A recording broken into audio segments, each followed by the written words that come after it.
Source মাধ্যমে আমি জানতে পারলাম যে আসলে ওসমান হাদি ভাইয়ের উপর বড় মাপের একটা প্রাণনাশের হুমকি আছে।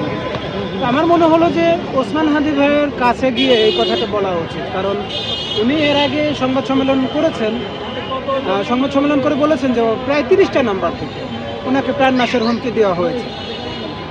ওনাকে যখন দেখলাম যে উনি আসলে একটা থানায়ও যান না, একটা জিডি করার জন্যে, নিজের জীবনের নিরাপত্তা নেওয়ার জন্য উনি কিন্তু থানাতে একটা জিডিও করেন। তো আমার কাছে মনে হলো যে হাদি ভাই আসলে ভয় পাচ্ছেন না কিংবা এটা আমলে নিচ্ছেন না।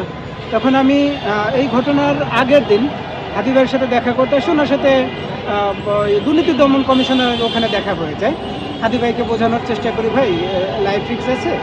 তো উনি আসলে প্রচারণায় ব্যস্ত ছিলেন। একসাথে মাগরিবের নামাজ পড়লাম, তারপর ভাবলাম যে আসলে অফিসে গিয়ে বিষয়টা ওনাকে বোঝানো উচিত। তো ওনাকে যখন অফিসে গেলাম, আধা ঘন্টার উপরে আমি ওনাকে বোঝানোর চেষ্টা করলাম, ভাই আওয়ামী লীগ যেহেতু একটা কর্মসূচি দিয়েছে, সেক্ষেত্রে আপনার মনে হয় এই ব্যাপারটা একটু সাবধান হওয়া উচিত। যখন দেখলাম যে উনি আসলে সাবধান হবেন না, তখন আমি আসলে ওনাকে বললাম যে তাহলে আমি এই দুইটা দিন 3টা দিন আপনার সাথে থাকি, আপনার কোনো আপত্তি আছে কিনা। উনি আসলে কোনো আপত্তি জানায়নি।